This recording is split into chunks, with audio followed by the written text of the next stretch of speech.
कर अगर लगेगा कि भूल रहे हैं तो फिर से एक बार उसको देख लेंगे।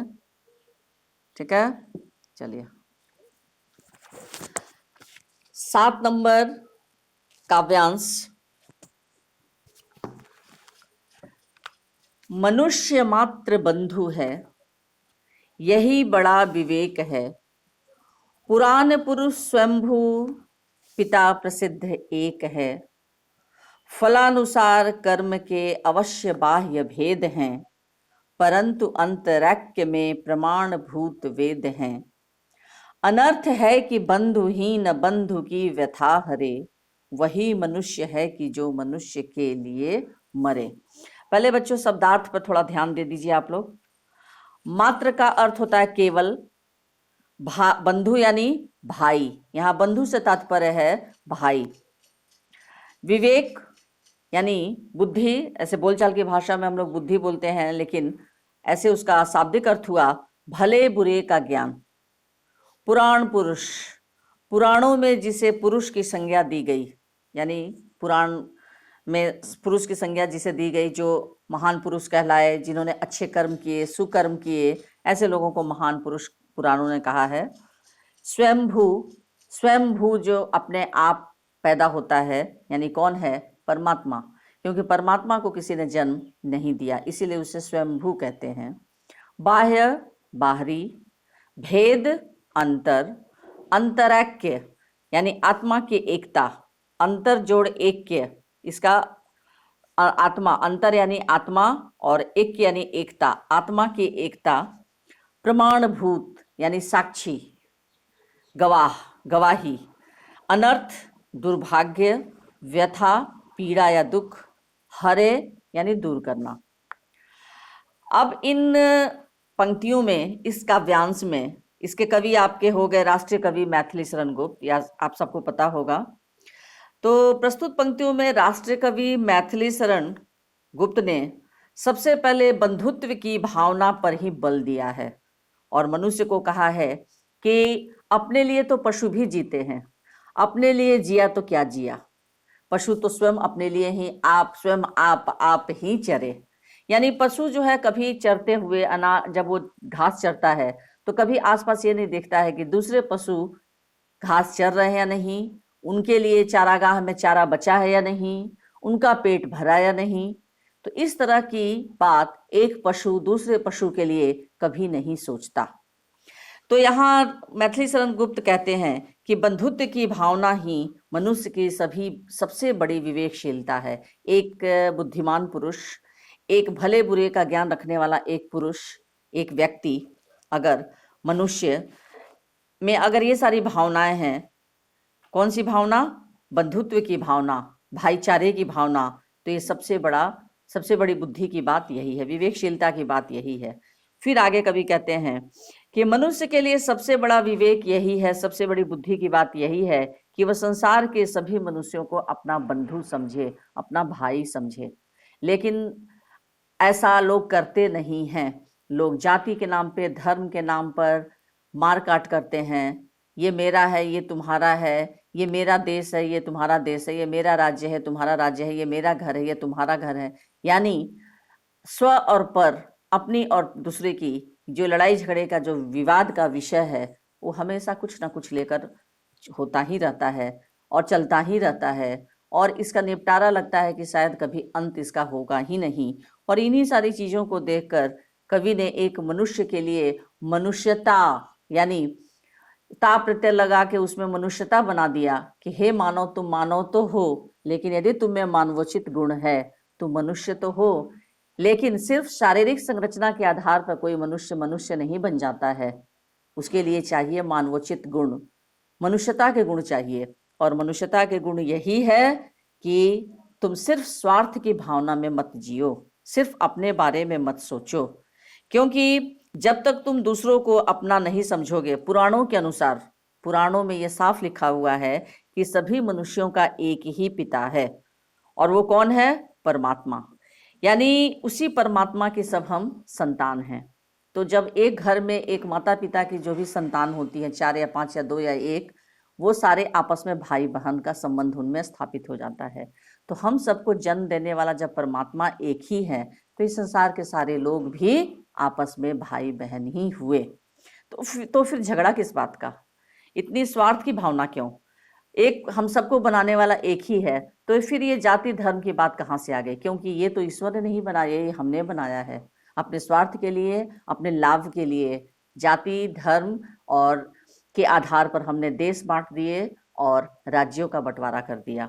तो इस तरह से कवि कहते हैं कि यह ठीक है कि विविध कर्मों के फलानुसार सब आपस में भिन्न है, अर्थात जो मनुष्य, यहाँ पर दिया है फलानुसार कर्म के अवश्य बाह्य भेद हैं, यानी हर मनुष्य जिस तरह का कर्म करता है उसे उसी तरह का कर्म के अनुसार फल भी मिलता है, अर्थात जिसने जैसा कर्म किया वैसे उसका फल मिलता है। लेकिन कवि फिर कहते हैं कि आंतरिक दृष्टि से सभी समान है, बाह्य रूप से जो जैसा कर्म किया वैसा उसको फल मिला, लेकिन आंतरिक रूप से सभी एक ही हैं। तो जब वेद इस बात के साक्षी हैं कि हम सब एक हैं, आंतरिक एकता हमारे में होनी चाहिए, अतः हम अगर इस बात को नहीं मानते हैं, वेद और पुराणों की बात को भी हम झुठला दें, तो हम जैसा फिर दुनिया में निकृष्ट प्राणी और कोई नहीं है। इसलिए कवि कहते हैं कि संसार में सबसे बड़ा पाप है कि कोई व्यक्ति अपने बंधु का कष्ट हरे न हरे। हम अपने आस पड़ोस में देखते हैं कि हमारे ही तरह मनुष्य है, वो भी अंतर ये भी हो सकता है कि हम 5 कमरों के मकान में रहते हैं फ्लैट में और वो 1 कमरे के फ्लैट में रहता हो, लेकिन है तो मनुष्य, है तो हमारा ही साथी, हमारे ही समाज में रहने वाला। लेकिन हम यदि उसके कष्ट को दूर नहीं करते हैं, उसके कष्ट में देखकर उसे हम चुपचाप निर्विकार रहते हैं बिना किसी विकार के, ना हमको अच्छा लगता है ना बुरा लगता है, तो ऐसा भी नहीं होना चाहिए कि क्योंकि फिर आप में 2 पैरों का प्राणी और 4 पैरों का प्राणी, उसमें दोनों में ज्यादा फर्क नहीं है। 4 पैरों का प्राणी यानी पशु, और आप 2 पैरों के प्राणी यानी आप मनुष्य, तो फिर आप में और उस पशु में कहाँ अंतर रह गया? क्योंकि पशु जो है, रास्ते पर चलने वाला पशु या कहीं बांधा हुआ पशु, उसको कोई फर्क नहीं पड़ता है कि आसपास का लोग उसे कोई कष्ट है या नहीं, कोई कौन सुखी है कौन दुखी है, उस पशु को कोई फर्क नहीं पड़ता है। लेकिन कवि मैथिली शरण गुप्त कहते हैं, लेकिन जब आप मानव हैं, आप मनुष्य हैं और आप समाज में रहते हैं, एक सामाजिक प्राणी है, और सामाजिक प्राणी होने के नाते आपका यह फर्ज बनता है कि आप अपने बंधु के कष्ट को दूर करें। अनर्थ है कि बंधुहीन बंधु की व्यथा हरे। कवि यहाँ कह रहे हैं मैथिली शरण गुप्त कि सबसे बड़ा अनर्थ तो यही है कि एक बंधु यानी एक व्यक्ति, एक मनुष्य दूसरे मनुष्य के कष्ट को दूर ही नहीं करता है। लेकिन कवि कहते हैं कि मनुष्य वही है, सच्चा मनुष्य वही है जो अन्य मनुष्यों के लिए जीता है और मरता है। यानी हम अगर जिएंगे, अपने लिए भी जिए, कभी ये नहीं कहते हैं मैथिली शरण गुप्त कि आप अपने लिए जीना छोड़ दीजिए, आप खुद के लिए भी जिंदा रहिए, लेकिन थोड़ी सी नजर खोल कर रखिए, आंख खोल कर रखिए। आसपास यदि कोई जरूरतमंद है, कोई दुखी है, कोई कष्ट में है, तो आप उसको साथ लेकर चलिए। जहां तक संभव हो आप उसके कष्ट को भी दूर करने की कोशिश करें। समझ में आया बच्चों? हाँ, हेलो, समझ में आ गया? नेक्स्ट 8वां काव्यांश 8। चलो अभिष्ट मार्ग में सहर्ष खेलते हुए, चलो अभिष्ट मार्ग में सहर्ष खेलते हुए, विपत्ति विघ्न जो पड़े उन्हें ढकेलते हुए। घटे न हेल मेल हाँ, बढ़े न भिन्नता कभी, अतर्क एक पंथ में सतर्क पंथ हो सभी। तभी समर्थ भाव है कि तारता हुआ तरे, वही मनुष्य है कि जो मनुष्य के लिए मरे। यहाँ देखिए बच्चों, अभिष्ट का अर्थ होता है इच्छित। अभिष्ट मार्ग यानी इच्छित मार्ग। इच्छित मार्ग का अर्थ हुआ, क्या अर्थ हुआ? जिस मार्ग पर आप चलना चाहें। इच्छित यानी इच्छा से बना है इच्छित, यानी आपकी जो इच्छा है, आप जिस मार्ग का चयन करना चाहते हैं, जिस मार्ग पर आप चलना चाहते हैं, तो कवि कह रहे हैं कि आप चलिए, चलिए, चलो अभिष्ट मार्ग में, यानी जो जिस मार्ग पर तुम्हें चलने की इच्छा है, यानी जिस काम को आपको करने की इच्छा है, जिस काम को करके आपको खुशी मिलती है, उस काम को आप कीजिए, और जिस रास्ते से गुजरना पड़े उस काम को करने के लिए आप उसी रास्ते से चलिए। लेकिन मार्ग में सहर्ष खेलते हुए, सहर्ष यानी प्रसन्नता पूर्वक, खुशी के साथ, विपत्ति यानी कठिनाइयाँ, विघ्न बाधाएं, हेलमेल मेलजोल, भिन्नता अलग होने का भाव, अतर्क तर्क से परे, सतर्क पंथ सावधान यात्री, समर्थ शक्तिशाली, तारता उद्धार करता हुआ। तारना का अर्थ होता है उद्धार करने वाला। तो यहाँ कवि कह रहे हैं इन पंक्तियों में कि संघर्षपूर्ण जीवन व्यतीत करने के लिए उन्होंने, कवि मैथिली शरण गुप्त ने मानव को कहा है कि आपको आपका जीवन जो है संघर्षपूर्ण जीवन व्यतीत करते हुए लक्ष्य की प्राप्ति के लिए हमें आगे बढ़ना है। देखो बच्चों, कभी कभी ऐसा होता है कि यदि किसी व्यक्ति की इच्छा है कि हम अपने जीवन में इस मुकाम को हासिल करें, इस लक्ष्य को प्राप्त करें, अब वो व्यक्ति उस लक्ष्य की प्राप्ति के लिए चल पड़ता है कई कई वर्ष। यदि अगर वो आईएएस बनना चाहता है, आईपीएस बनना चाहता है, किसी उच्च पद का अधिकारी बनना चाहता है, तो उस मुकाम को प्राप्त करने के लिए, उस लक्ष्य को प्राप्त करने के लिए, या 100% या 99% मार्क्स प्राप्त करने के लिए, या कोई भी तैयारी बच्चा करता है, उस लक्ष्य को प्राप्त करने के लिए उसे वर्षों लग जाते हैं। 2 वर्ष, 3 वर्ष, 4 वर्ष। हो सकता है कि कुछ बच्चे 1 वर्ष में ही अपने अभिष्ट मार्ग को, अपने जिस रास्ता को, जिस मार्ग पर चलना चाहते हैं उसकी प्राप्ति हो जाती है। किसी को 2 वर्ष लगता है, किसी को 4 वर्ष लगता है। कुछ बच्चे हौसला उनका छूट जाता है, यानी उनकी हिम्मत टूट जाती है, हिम्मत जवाब दे जाती है। कुछ बच्चे हैं जो संघर्ष करते रहते हैं, निरंतर संघर्ष करते रहते हैं। तो कवि कह रहे हैं, यही मैथिली शरण गुप्त, कि जीवन में आगे बढ़ने के लिए अगर आपके रास्ते में बहुत सारी कठिनाइयां आती हैं, तो आप उन कठिनाइयों से घबराकर कभी पीछे मत मुड़िए। कभी भी उन कठिनाइयों से घबराकर हिम्मत मत हारिए और अपने निर्धारित लक्ष्य को छोड़ मत दीजिए, बीच में ही अधूरा मत छोड़ दीजिए। क्योंकि हाँ, ठीक है, आपके जीवन में बहुत सारे कष्ट आएंगे, विपत्ति आएंगी, बहुत बाधाएं आएंगी, कठिनाइयां आएंगी, लेकिन कवि कहते हैं मैथिली शरण गुप्त कि उन कठिनाइयों और उन बाधाओं से घबराकर कभी पीछे नहीं मुड़ना चाहिए, क्योंकि आप आगे बढ़िए ना। जिस तरह से दरिया अपना रास्ता खुद खोज लेती है, पानी जो है कितना भी पत्थर, कितना भी व्यवधान उसके मार्ग में क्यों ना आए, मगर वो अपना रास्ता ढूंढ ही लेती है। ठीक इसी तरह मनुष्य में भी ये गुण होना चाहिए। क्योंकि देखिए बच्चों, हर प्राकृतिक चीजों से, प्राकृतिक उपादानों से हमें कोई ना कोई शिक्षा अवश्य मिलती है। तो कवि कह रहे हैं कि हमें भी अपना रास्ता ढूंढ लेना चाहिए और अपने मुकाम तक, यानी अपने निर्धारित लक्ष्य तक आगे पहुंचने के लिए कोशिश जारी रखनी चाहिए। फिर कवि आगे कहते हैं कि विपत्ति विघ्न जो पड़े उन्हें ढकेलते हुए, यानी मार्ग में आपको बहुत सारी बाधाएं आएंगी, लेकिन हिम्मत से उन्हें ढकेलिए। ढकेलने का मतलब है उनका सामना कीजिए।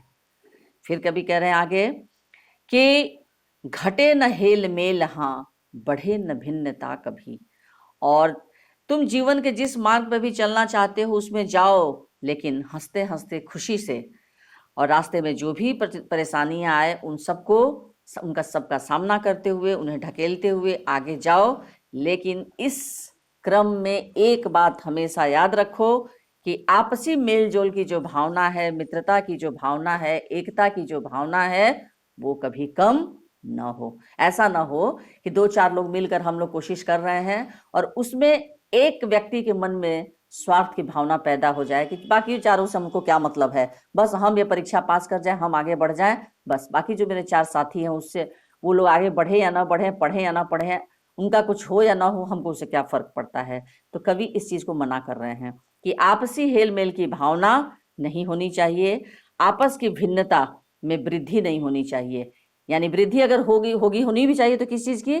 एकता की, आपसी भिन्नता की कभी वृद्धि नहीं होनी चाहिए। और अतर्क एक पंथ में सतर्क पंथ हो सभी। मनुष्य में जो भी वर्ग, जाति, रंग, रूप, प्रांत, देश आदि का जो अंतर है, कवि कह रहे हैं कि वो अंतर नहीं होना चाहिए। क्योंकि हम किसी लक्ष्य को प्राप्त करने के लिए, हम किसी संस्थान में जब जाते हैं किसी पढ़ाई को करने, वहाँ पूरे भारत देश से, अलग राज्यों से, अलग प्रांतों से वर्ग, जाति, रंग, रूप के लोग आते हैं। लेकिन कवि कह रहे हैं कि कभी आपस में किसी भी तरह का अंतर पैदा नहीं होना चाहिए। सभी मत, पंथ और संप्रदाय के जो भी लोग हैं वो सब आपस में मिलकर एकता की भावना को बढ़ाने में सहयोग दें। ये न सोचे कि ये हमारे प्रांत का नहीं है तो इसको अगर किसी मदद की ज़रूरत है तो हम इसकी मदद न करें, ऐसा न सोचे, क्योंकि वहाँ पर सभी धाराएं, छोटी छोटी जितनी भी नदियां हैं, वो सभी नदियों का जल जो है अंत में आकर मिलकर सागर में ही गिरता है। तो ध्यान यही रखना चाहिए कि हम सब छोटी छोटी नदियां हैं और अंत में हमें जाकर सागर में ही मिलना है, यानी लक्ष्य रूपी सागर में जाकर मिलना है। तो फिर इन धाराओं में भेदभाव कैसा, क्योंकि हमारा डेस्टिनेशन, हमारा लक्ष्य तो एक ही है। तो फिर हमारा ध्यान, हमारा फोकस सिर्फ लक्ष्य पर होना चाहिए, न कि छोटी छोटी धाराओं पर कि कौन कहाँ का है। तो इस तरह से कवि कह रहे हैं कि मनुष्य के लिए सबसे बड़ी सामर्थ्य की बात यही है कि जब वो दूसरों का उद्धार करेगा, दूसरों का सहायक होगा, तो स्वयं उसे भी सहायता मिलेगी, स्वयं उसका भी उद्धार होगा, दूसरों को तारते हुए स्वयं जीवन में वो भी तर जाएगा। और यही जन कल्याण की भावना जो है सच्चे अर्थों में किसी भी मनुष्य के काम आती है। और सच्चा मनुष्य वही होता है जो अपने साथ साथ दूसरों के भी काम आए। क्लियर हुआ बच्चों? हाँ, हेलो, समझ में आ गया दोनों? अब और आगे बढ़िए और बताइए, और किसी पाठ में कोई कठिनाई किसी प्रश्न में? चलिए बताइए, मैं तैयार बैठी हूँ बताने के लिए। जिन लोगों ने सेल्फ स्टडी किया होगा, जिनको लगता है, क्योंकि क्वेश्चन तो आपके हर पूरे सिलेबस से आएगा, कहीं किसी तरह का कोई ये नहीं है कि हाँ ये नहीं आएगा वो नहीं आएगा। बताइए, और कोई चैप्टर? कर चले हम फिदा, वेरी गुड।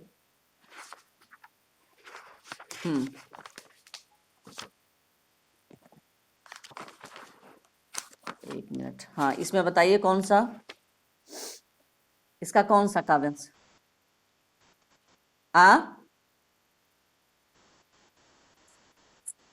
अच्छा, इस पूरे पोएम को एक बार पूरे सारांश इसका समझा दूं, है ना?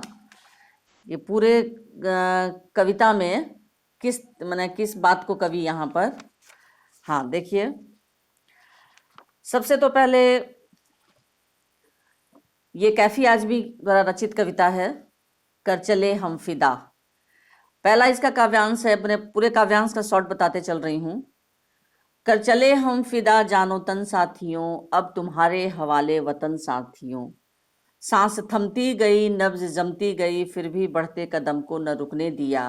कट गए सर हमारे तो कुछ गम नहीं, सर हिमालय का हमने न झुकने दिया। मरते मरते रहा बांकपन साथियों, अब तुम्हारे हवाले वतन साथियों। यहाँ पर फिदा का अर्थ होता है न्यौछावर, जानो तन यानी शरीर प्राण, हवाले यानी सौंपना, वतन यानी देश राष्ट्र, थमती यानी रुकती, नब्ज मनत नाड़ी, बांकपन का तात्पर्य है साहस या जवानी का उत्साह। इसमें एक सैनिक है जो युद्ध के मैदान में उसका पूरा शरीर घायल हो चुका है और देश की रक्षा करते हुए अपने प्राणों को न्यौछावर करने, मतलब उसका अंत समय आ गया है, मरणासन स्थिति, यानी किसी भी समय उसकी मृत्यु हो सकती है। और वो अपने साथियों से कहता है, अपने सिपाही साथियों से, सैनिक साथियों से कहता है कि देश की रक्षा के लिए करते करते करते हम अपने शरीर और प्राण को न्यौछावर करके अब इस दुनिया से जा रहे हैं, और मेरे जाने के बाद अब इस देश को मैं तुम्हारे हवाले करके जा रहा हूं। क्योंकि क्या होता है, जब परिवार का कोई एक पिता जब इस संसार से जाने लगता है तो अपने पुत्रों को कहता है कि मेरे जाने के बाद अब इस परिवार का मुखिया तुम हो, अब इस परिवार की देखभाल तुम्हें करनी है, क्योंकि मैं तो अब इस दुनिया से जा रहा हूं। ठीक वही स्थिति एक सिपाही, जब उसकी मृत्यु एकदम निकट है और उसे लगता है कि अब हम नहीं जी पाएंगे, तो वो अपने दोस्तों से कहता है कि अब इस दुनिया से मैं जा रहा हूं, और शत्रुओं से लड़ते लड़ते, है ना, मेरे शरीर का एक एक कतरा खून जो है वो बह गया, लेकिन हमें इस बात का गम नहीं है, क्योंकि हमने अपनी मातृभूमि यानी हिमालय का सिर जो है उसको झुकने नहीं दिया, और अंतिम समय तक हमने अपने हिम्मत और साहस से शत्रुओं का सामना किया, और अब इस देश की रक्षा का भार हम तुम्हें सौंप दे रहे हैं। अब देश की बागडोर तुम्हारे हाथ है, अतः इसकी रक्षा करना, क्योंकि अब ये वतन तुम्हारे हवाले है। तो ये साथी की एक मरणासन सिपाही की इच्छा है अपनी इच्छा को जाहिर कर रहा है अपने अन्य साथियों से। फिर दूसरे में काव्यांश में वो कह रहा है आगे कि जिंदा रहने के मौसम बहुत हैं मगर जान देने की रुत रोज आती नहीं। हुस्न और इश्क दोनों को रुसवा करे वो जवानी जो खून में नहाती नहीं। आज धरती बनी है दुल्हन साथियों अब तुम्हारे हवाले वतन साथियों। रुत का यहाँ तात्पर्य है मौसम, और मौसम से भी ज्यादा यहाँ पर है अवसर। रुत से तात्पर्य है अवसर। हुस्न यानी सौंदर्य, इश्क प्रेम, रुस्वा या बदनाम करना, खून रक्त या खून। तो युद्ध के मैदान में जो सैनिक है वो अन्य सैनिकों से कह रहा है कि हमें तो जीवन में जीवित रहने के बहुत सारे अवसर मिलते हैं, परंतु देश की रक्षा के लिए, देश हित के लिए, देश की भलाई करते करते मर मिटने का अवसर बार बार नहीं मिलता। जीवन तो हमें बार बार मिलता है मगर मरने का अवसर जो है, समय जो है, देश पर न्यौछावर होने का जो समय है वो बार बार नहीं मिलता। जवानी की अवस्था वह होती है जिसमें हर व्यक्ति का सौंदर्य, प्रेम और जोश जो है अपने चरम सीमा पर होता है। लेकिन कह रहा है यहाँ पर एक सिपाही कि लेकिन देश, वह जवानी जो देश की रक्षा करते हुए जो कुछ काम नहीं आया, शरीर का बहता हुआ वह खून जो देश की रक्षा के लिए काम नहीं आया, तो वो जवानी और वो हमारे शरीर में बहने वाला खून, वो दोनों बेकार है। तो देश की रक्षा करने के लिए हमें हमेशा आगे आना चाहिए। और आज हमारी धरती जो है वो दुल्हन बनी है। क्यों? क्योंकि हम इसी की रक्षा के लिए अपना सर्वस्व न्यौछावर कर दिए हैं। जिस तरह से एक पति अपनी पत्नी की रक्षा करते हुए अपना सर्वस्व लुटा देता है, अगर किसी पति के सामने उसकी पत्नी या किसी बेटे के सामने उसकी माँ की कोई आबरू लूटने की कोशिश करे या उसकी इज्जत पर आंच हाथ डाले, तो ना वो पति बर्दाश्त कर सकता है, ना वो बेटा बर्दाश्त कर सकता है। ठीक यही स्थिति एक सिपाही जो है वो कह रहा है कि आज हमारी धरती माता जो है वो दुल्हन बन गई है। क्यों? क्योंकि हम सभी सैनिकों के खून का एक एक कतरा इस धरती पर बह चुका है और लाल रंग में ऐसा लग रहा है कि लाल चादर बिछा दी गई हो और धरती माँ जो है वो लाल चादर ओढ़कर बैठी हुई हैं।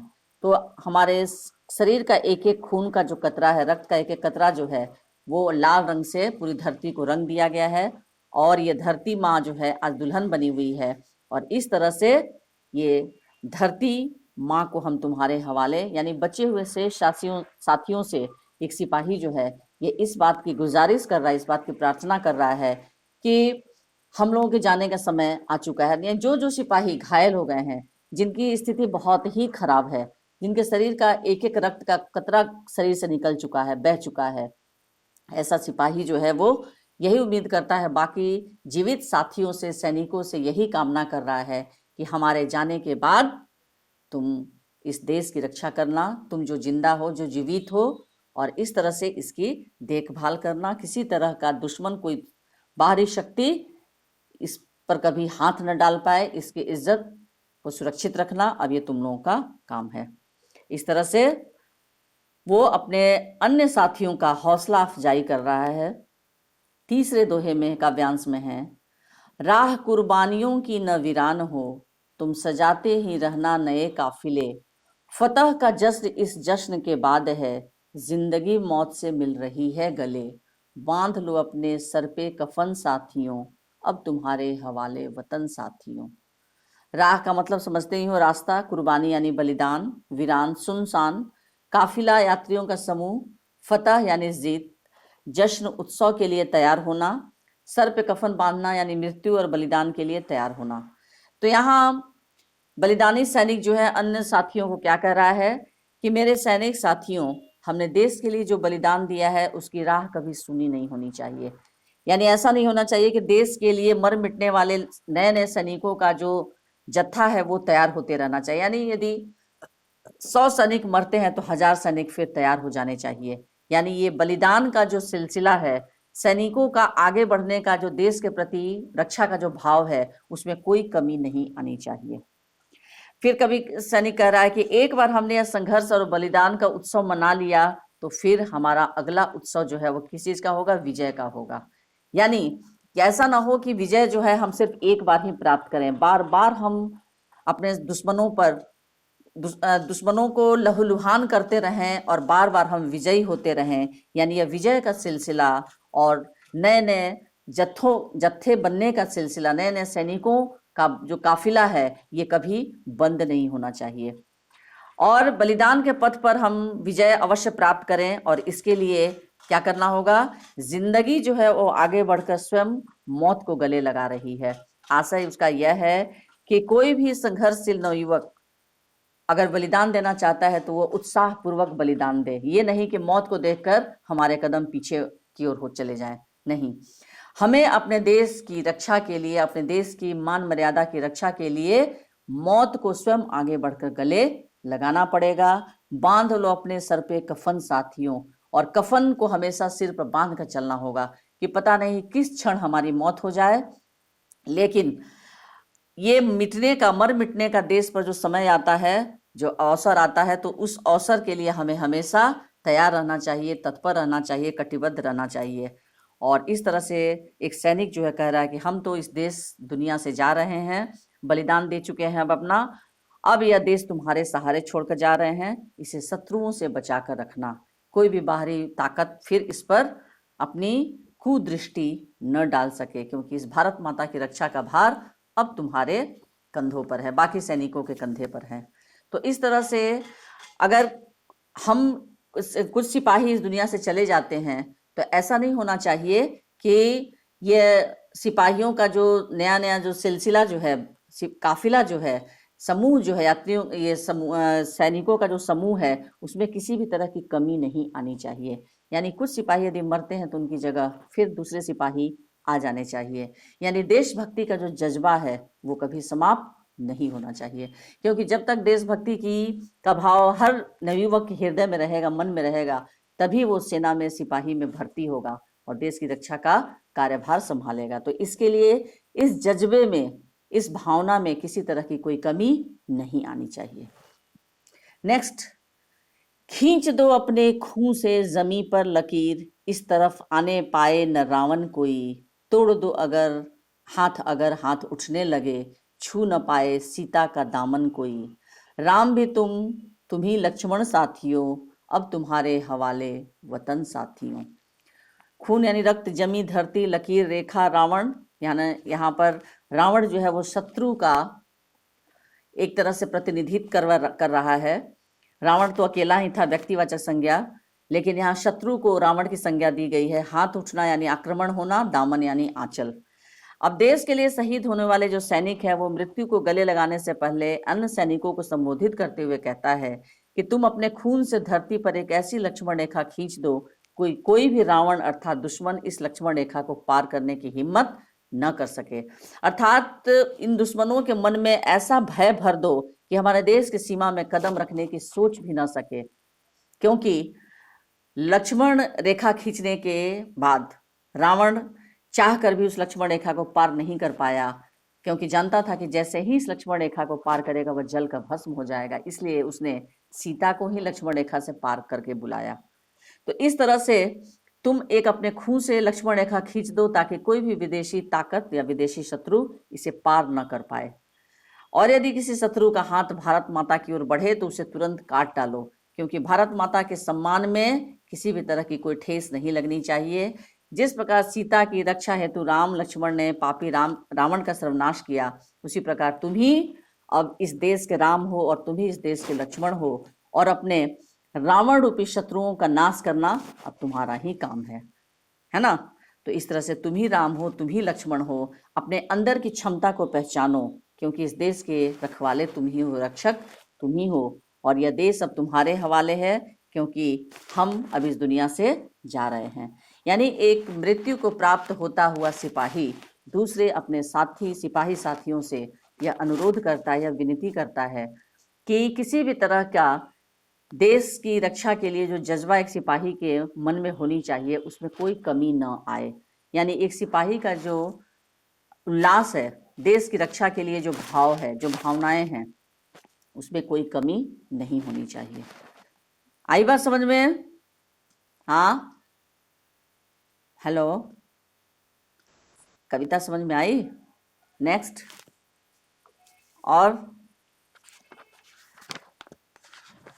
तुम लोगों को अनुच्छेद भी अगर आता है लिखने के लिए तो अनुच्छेद में आपको पता है कि किसी भी तरह से इसमें पैराग्राफ परिवर्तित नहीं होता है, ठीक है। और एक ही जो आपको संकेत बिंदु दिए रहेंगे उसी के आधार पर लिखना है। और दूसरा, आपका लघु कथा लेखन नया है, ठीक है। तो लघु कथा लेखन में भी आप अपने विचार व्यक्त करेंगे, उस कथा को आगे बढ़ाएंगे सोचकर। कॉपी नहीं करेंगे किसी का भी परीक्षा में, मैं पहले बता दे रही हूँ, क्योंकि हिंदी लिटरेचर साफ पता चल जाता है कि कौन किसका देखकर लिखा है, और देखकर लिखने की कोई इसमें गुंजाइश भी नहीं है, क्योंकि आपको अपने निर्धारित समय में परीक्षा देनी है। किसी भी तरह की कोई चीटिंग वर्जित है, ठीक है। उसके बाद आपके ग्रामर से संबंधित जो रचना के आधार पर वाक्य परिवर्तन है, मुहावरे हैं, ठीक है, समास हैं, ये सब आप सोचकर समझकर बनाएंगे। कॉपी सबमिट करने से पहले, फोटो खींचकर भेजने से पहले एक बार रिवीजन जरूर कर लेंगे। हर कॉपी में, हर पेज में आपके पेरेंट्स का सिग्नेचर और आपका फुल इंफॉर्मेशन होना चाहिए।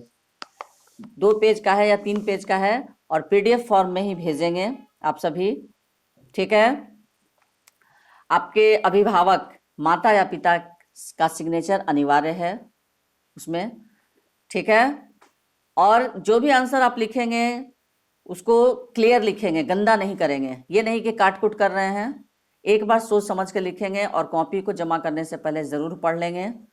जो पूछा जा रहा है उसी हिसाब से, एमसीक्यू है आपका 10 नंबर का, तो एमसीक्यू का भी जवाब ध्यान से पढ़कर सोचकर, उसके बाद 2 नंबर का जो प्रश्न है, 10 प्रश्न है 20 नंबर का, तो 2 नंबर के लिए भी आपको आंसर क्लियर लिखना होगा। अब 2 नंबर के लिए ज़रूरी नहीं है कि आप 10 पंक्ति, 5 पंक्ति, 8 पंक्ति लिख रहे हैं, टू द पॉइंट लिखेंगे और अच्छे तरीके से लिखेंगे। वर्तनी पर विशेष ध्यान देंगे। बात आ रही समझ में? वर्तनी की अशुद्धियां कम से कम हो तो ज़्यादा अच्छी बात है। और वाक्य परिवर्तन है तो उसको सोच समझ कर लिखेंगे, क्योंकि वाक्य परिवर्तन देख रही हूं कि एक बच्चा लिखना शुरू करता है, सब उसी को कॉपी करते हैं। ये 10 नंबर का जो आपका संडे का टेस्ट होता है उसमें आप लोग यही दिखाते हैं कि एक बच्चा जो गलती लिखा दूसरे लोग उसी को लिख रहे हैं। तो इस बार किसी तरह की कोई गलती उसको स्वीकार नहीं किया जाएगा, मार्क्स, क्योंकि आपको हर बच्चे को अपनी कॉपी दिखाई पड़ेगी, क्या कॉपी करेक्शन हो रहा है, कैसे हो रहा है, ठीक है। तो इसलिए आप सबकी परीक्षाएं जो हैं वो अच्छे तरीके से आप देंगे। सारे सब्जेक्ट्स के 40 मार्क्स टोटल है, ठीक है। और कोई क्वेश्चन और कोई अंश जहां लगता है कि हाँ बताने की ज़रूरत है, बताइए। बड़े भाई साहब पाठ वगैरह सब पढ़े ही हो? हाँ, हेलो। हाँ, उसके बाद डायरी का एक पन्ना, ये भी पाठ है, छोटा पाठ है, लेकिन इसमें भी बहुत सारे प्रश्न हो सकते हैं। ततारा वामिरो कथा, हाँ, इसमें कोई कंफ्यूजन तो नहीं है? हाँ, और उसके बाद फिर आपका पद्य भाग में तो आपने पूछा ही। अब कहाँ दूसरे के दुख से दुखी होने वाले, ये पाठ का भी मैंने अभी रिवीजन हाल ही में करवाया था ना। हाँ, तो जो लोग क्लास करते हैं डेली उनको पता है। उसके बाद पतझड़ में टूटी पत्तियां, टी सेरेमनी से संबंधित इसमें मुख्य बात होती है, तो इसको भी पढ़ लेंगे आप लोग। झेन की देन है इसमें, गिन्नी का सोना शुद्ध सोना, और टी सेरेमनी की विशेषता उसको पढ़ेंगे, कितने लोगों को प्रवेश दिया जाता है और उस टी सेरेमनी की क्या खासियत है, ठीक है। शुद्ध सोना किसे कहा गया है, व्यवहारवादी लोग को कैसा क्या माना जाता है। गिन्नी का सोना, हाँ, पतझड़ में टूटी पत्तियां, इसमें टी सेरेमनी का है, चाय पीने की जो विधि डिलीट किया गया है तो इसको नहीं पढ़े हो, अच्छा ये मत पढ़ना। लेकिन ये तो पता होगा ना कि टी सेरेमनी में कितने लोगों को भेजा जाता है, ये तो पाठ पढ़ाए थे। हाँ,